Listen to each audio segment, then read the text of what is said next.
Carl Gustav Jung n'était pas simplement un psychologue. Il fut un pionnier dans la compréhension des profondeurs cachées de la psyché humaine. Contrairement à bon nombre de ses contemporains, il ne réduisait pas la psychologie aux comportements observables ou à la pensée rationnelle. Jung percevait la psyché comme quelque chose de vivant, complexe et indissociable de la dimension spirituelle de l'existence. Il ne considérait pas la spiritualité comme une superstition ou une illusion, mais comme une expression fondamentale de l'expérience humaine, profondément intégrée dans la structure de l'inconscient. Jung croyait que la vie n'est pas une succession d'événements dénués de sens, mais un processus guidé par des forces qui dépassent la perception de l'ego. Ce que nous appelons le destin est souvent le déploiement de schémas psychologiques cachés qui cherchent à s'exprimer. Pour lui, le monde extérieur n'est pas séparé du monde intérieur, mais un miroir reflétant les mouvements les plus profonds de l'âme. En envisageant la question de savoir pourquoi l'univers refuse un amour, cette perspective change tout. Si le monde qui nous entoure n'est pas le fruit du hasard, mais est profondément interconnecté avec notre réalité intérieure, alors un amour constamment contrarié n'est pas simplement une malchance. C'est un phénomène porteur de sens, une révélation qui, bien que douloureuse, peut s'avérer essentielle à un processus plus vaste. Il y a des moments où la vie semble nous diriger vers une personne avec une force indéniable. Tout en nous reconnaît cette personne. Et pourtant, malgré l'intensité de la connexion, quelque chose en empêche l'accomplissement. Des barrières surgissent, le timing s'effondre, les distances se creusent.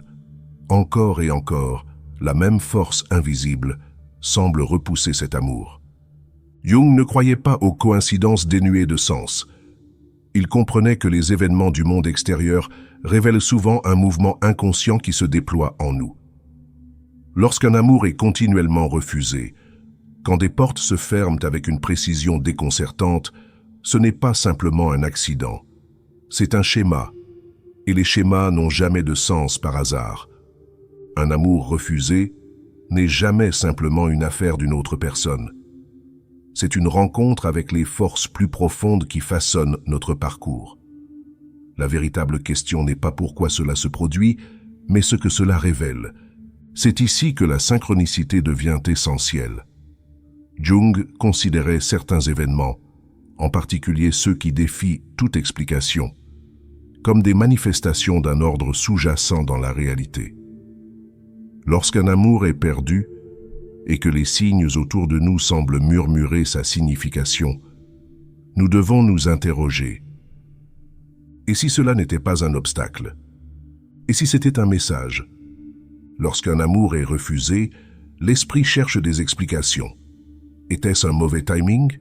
Une erreur? Une leçon? Mais certaines fins n'apportent pas de clarté. Au contraire, elles laissent derrière elles une présence étrange, comme si l'histoire refusait de se clore complètement. Le passé persiste, non seulement dans les souvenirs, mais dans quelque chose de moins tangible. Un enchaînement de signes qui semblent attirer l'attention sur ce qui a été perdu.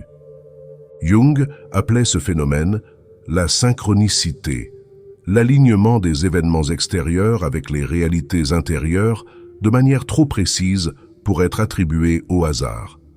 Contrairement aux coïncidences ordinaires, les synchronicités portent en elles une lourdeur, un rythme, une présence qui exige d'être reconnue.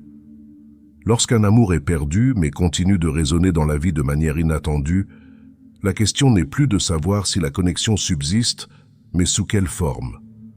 Parfois, ces moments se manifestent subtilement. Un nom entendu par hasard dans une conversation sans lien apparent. Un livre qui apparaît exactement au moment où son message est le plus nécessaire.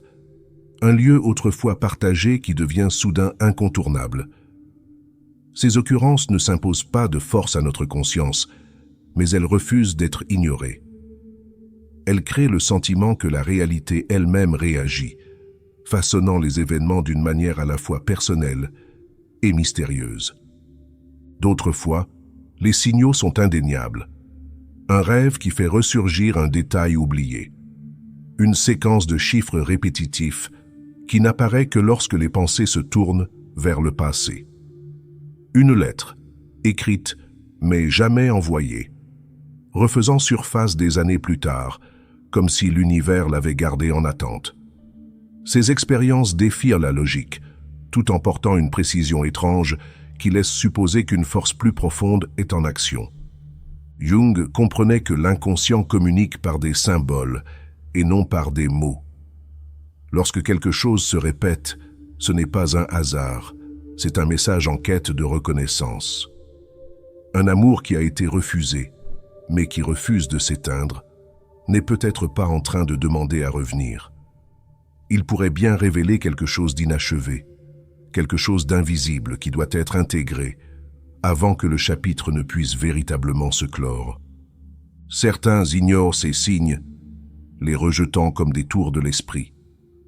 D'autres se sentent prisonniers de ces manifestations, confondant leur présence avec la preuve que l'amour doit être ravivé.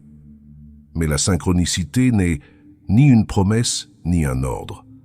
Elle ne dicte pas l'action, elle exige de la conscience. L'inconscient parle constamment, mais peu écoute, et encore moins comprennent que ces signes ne concernent pas l'autre personne. Ils concernent ce qui reste non résolu en nous. Rejeter la synchronicité, c'est passer à côté d'une opportunité. La psyché ne gaspille pas son énergie à envoyer les mêmes signaux sans raison. Si certaines images, souvenirs ou événements reviennent de manière persistante, ce n'est pas pour ramener quelqu'un vers le passé, c'est pour le pousser vers la compréhension. La signification n'est que rarement immédiate, mais elle n'est jamais dépourvue d'importance. Ignorer ces schémas ne les efface pas. Plus ils sont résistés, plus ils apparaissent avec insistance. Il y a des moments où la vie semble insister pour se faire connaître, s'exprimant par le biais d'événements plutôt que d'explications.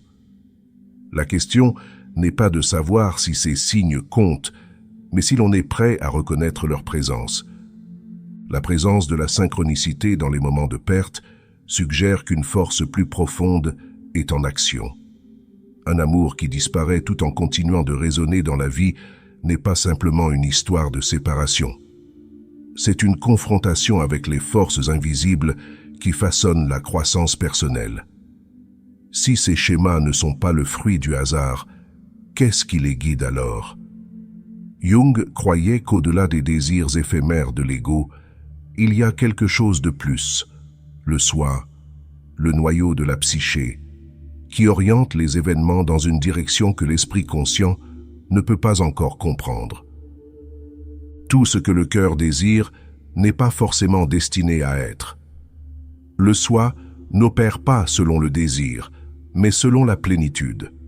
Tandis que l'ego poursuit le confort, l'épanouissement et la certitude, le soi se préoccupe d'un chemin plus grand, un chemin qui requiert souvent des détours, des obstacles et même des peines de cœur.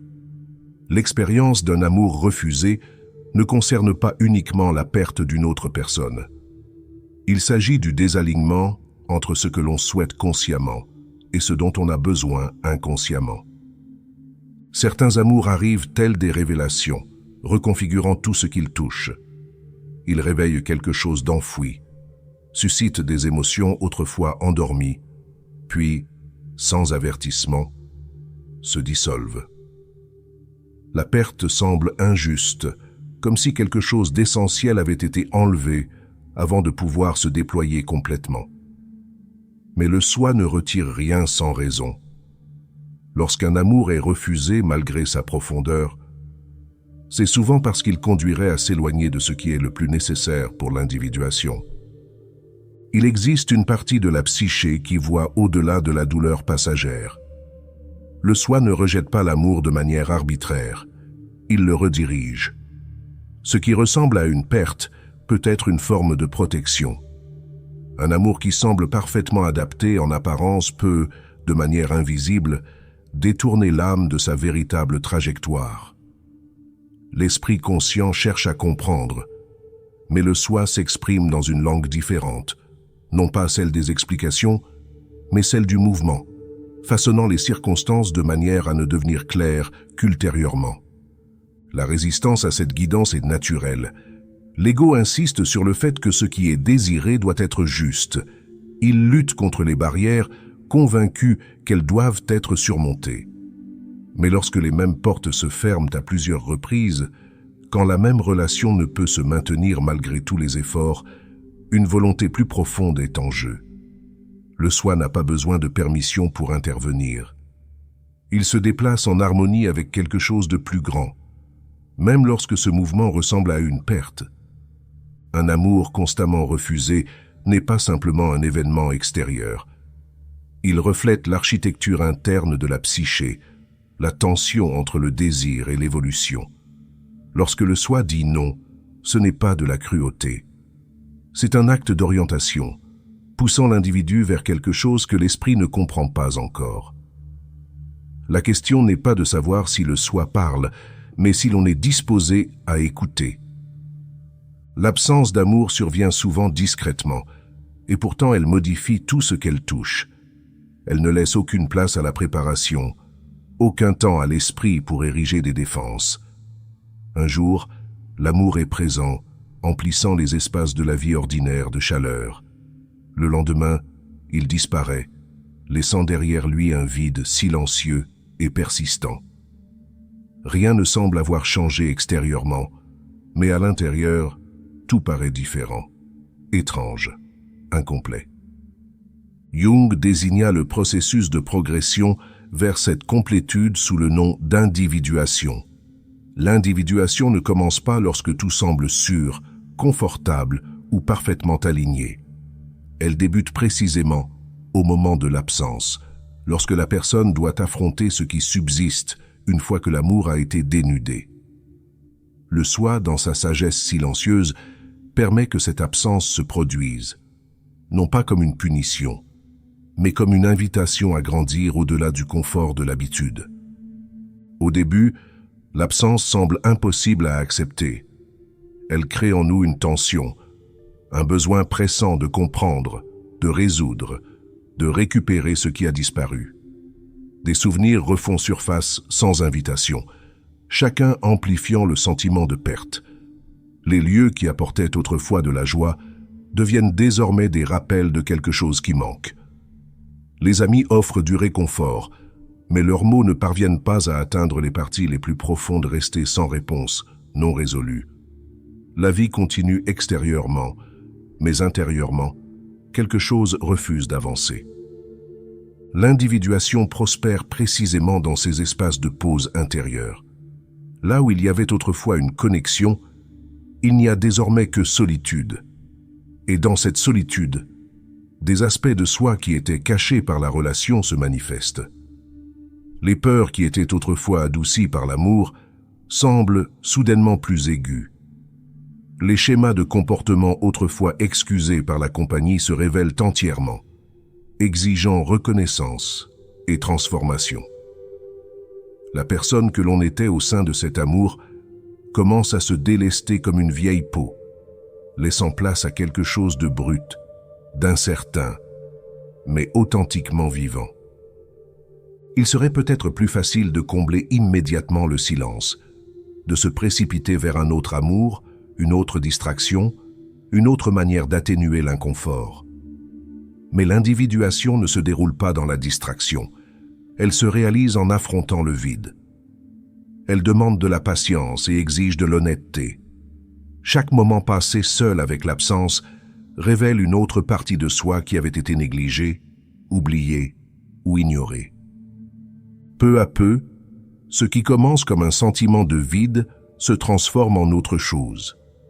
Il devient évident que ce qui ressemblait à une perte était en réalité une invitation à se reconnecter avec soi-même d'une manière impossible dans le confort de l'amour.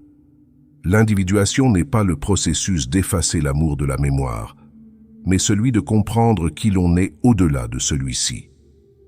Un amour refusé n'est pas simplement quelque chose qui a été enlevé. C'est aussi une opportunité de retrouver une profondeur de connaissance de soi que l'amour seul n'aurait jamais pu offrir pleinement. Le chemin à travers l'absence exige la volonté de rester ouvert, même lorsque l'instinct est de se refermer. La perte de l'amour n'est pas facilement acceptée, car elle semble porter une accusation, que quelque chose en nous ne fut pas suffisant. Mais l'individuation modifie cette perspective.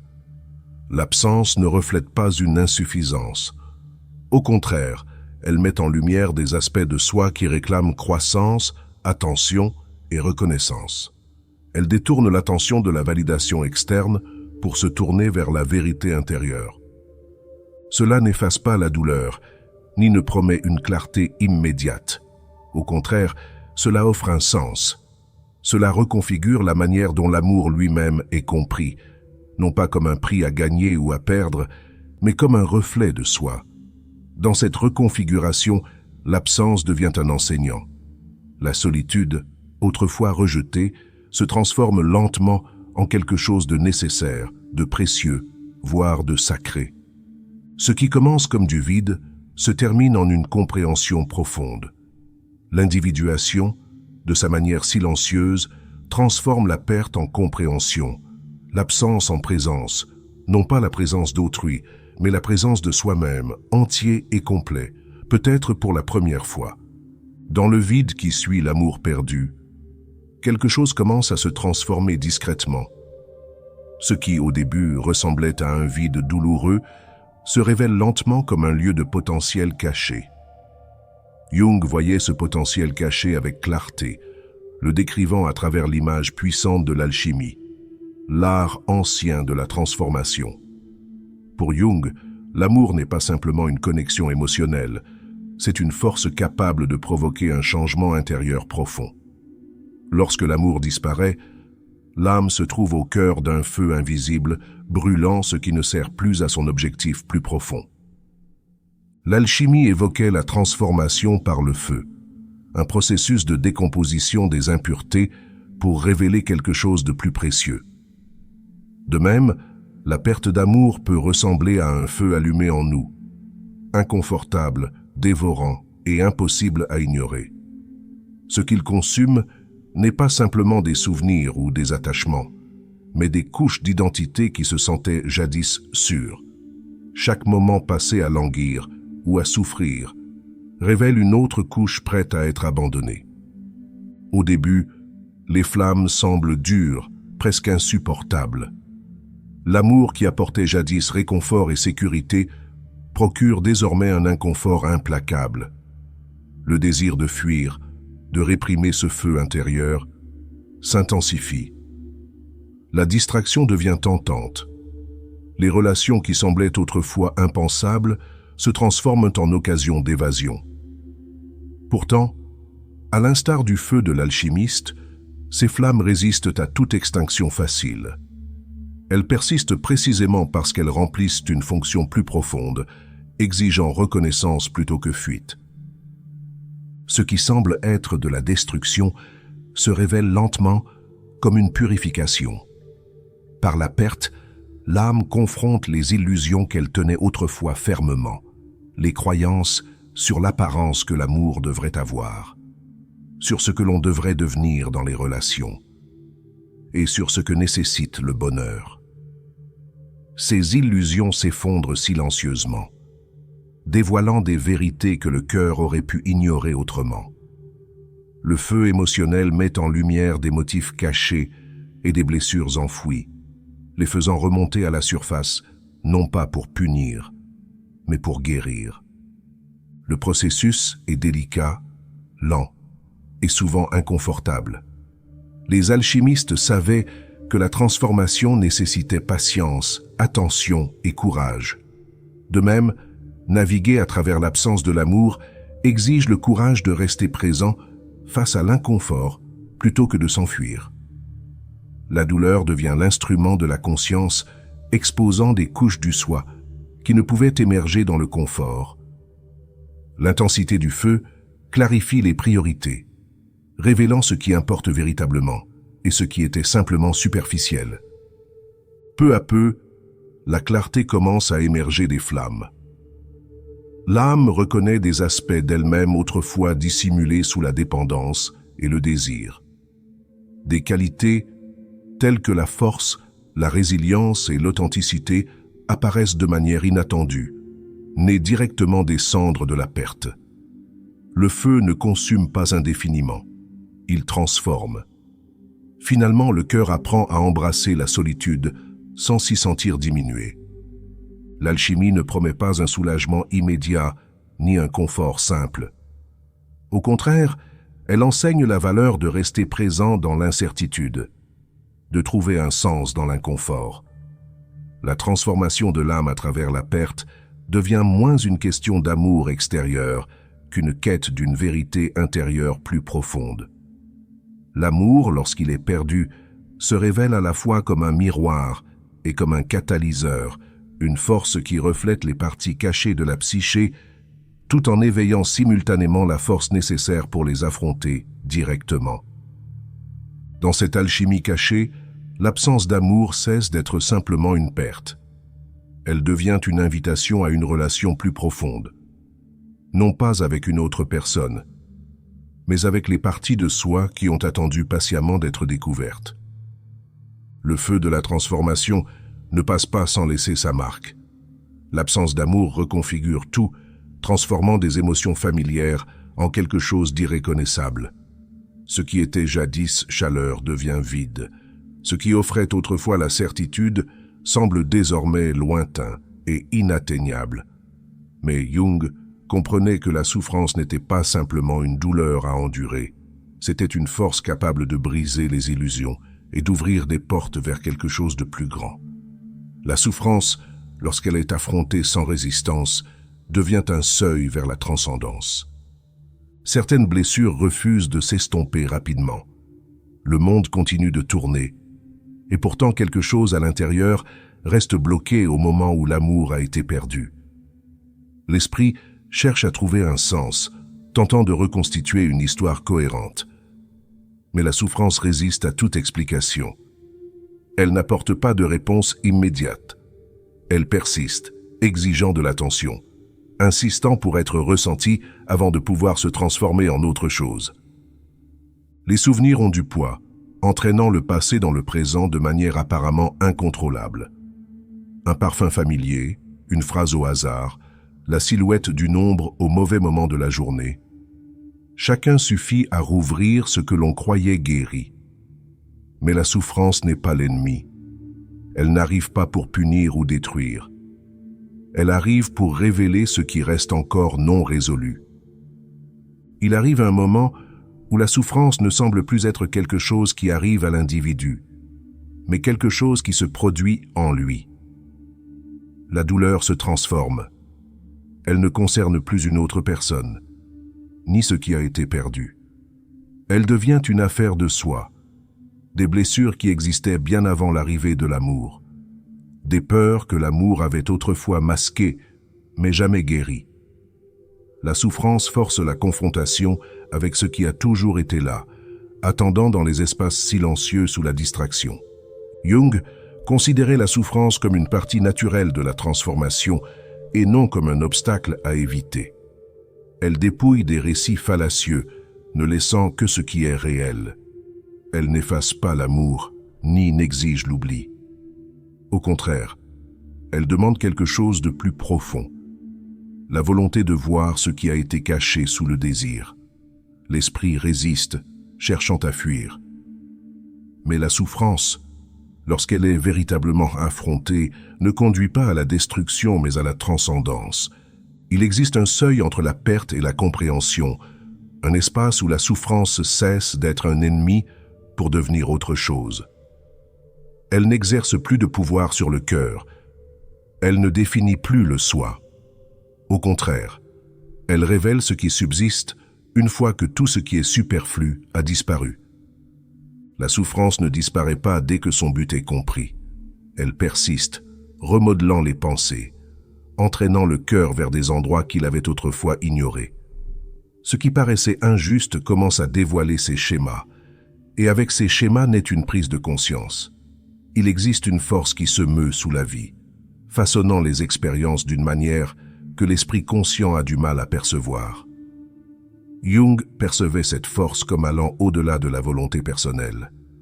L'âme a sa propre direction, et lorsqu'elle entre en conflit avec les désirs du monde, la tension apparaît. Il y a des moments où tout semble s'aligner pour l'amour, et pourtant les circonstances se dénouent sans explication. Deux vies se croisent, une étincelle indéniable surgit entre elles, mais au lieu de fusionner, elles sont séparées. La connexion est réelle, mais elle ne se concrétise pas. L'esprit lutte contre ce résultat, croyant que si quelque chose est profondément ressenti, il faut le poursuivre. Mais l'âme ne se déplace pas selon l'urgence. Elle suit un rythme que l'ego ne peut comprendre. Un amour refusé est souvent confondu avec la malchance, mais il peut être un acte de précision. Certaines relations n'aboutissent pas parce qu'elles ne sont pas destinées à le faire. Elles ne sont pas des échecs. Ce sont des repères sur le chemin qui façonnent la trajectoire sans devenir la destination. La perte n'est pas dénuée de sens. Elle redirige, impose la réflexion et laisse derrière elle une question qui ne peut être répondue par la seule logique. La résistance surgit lorsque l'amour est bloqué. Plus quelque chose est refusé, plus le cœur insiste sur le fait qu'il faut se battre pour lui. Mais l'âme ne se préoccupe pas de la conquête. Elle ne mesure pas l'amour par la possession. Elle est guidée par quelque chose de plus profond, qui ne s'aligne pas toujours sur les désirs immédiats du monde. L'esprit voit la perte, l'âme voit le mouvement. Ce que le monde emporte est souvent ce dont l'âme n'a pas besoin de conserver. Un amour qui s'éteint malgré tous les efforts n'est pas nécessairement perdu.